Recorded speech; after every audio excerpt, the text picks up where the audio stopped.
আয়নাঘর আয়নাঘর আয়নাঘর, যেদিকে তাকাই সেদিকে শুধু আয়নাঘর। আসলে আয়নাঘরটা কি?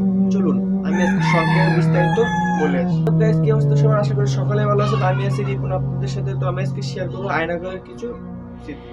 তো সেটা হচ্ছে, যতদিন আওয়ামী লীগ সরকার ক্ষমতায় ছিল ততদিন আয়নাঘরের কোনো চিন্তা ভাবনা, কোনো কথা, কোনো মানুষের মধ্যে ছিল না। মানুষকে ধরে নিয়ে যে গুম করা হতো, নির্যাতন করা হতো, এটা হচ্ছে সেই আয়নাঘর।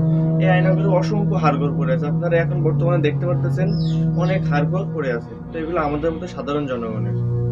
এই আয়নাঘর বানানোর মূল কারণ হচ্ছে, শেখ হাসিনা সরকারের বিরুদ্ধে যারা কথা বলবে তাদেরকে আয়নাঘরে বন্দি করে নির্যাতন করা হবে। কেউ ভালো লোকদেরকেও নিয়ে নির্যাতন করা হবে। এর মানে হচ্ছে, হাসিনা সরকারের বিরুদ্ধে কেউ কোনো কথা বলবে না, আওয়ামী লীগের বিরুদ্ধে কেউ কোনো কথা বলতে পারবে না। এই জন্য আয়নাঘরটি বানানো।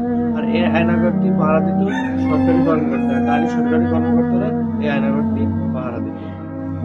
তো আওয়ামী লীগ সরকার যেখানে যেত তার ফুল রহস্য বেরিয়ে যাচ্ছে। আস্তে আস্তে আরো অনেক কিছু বেরোবে। আপনারা চোখ রাখবেন আমার এই ভিডিওতে। আপনি পরের ভিডিওতে হয়েছে আরো অনেক কিছু ধামাকা নিয়ে আসবেন। তো আল্লাহ হাফেজ সবাইকে।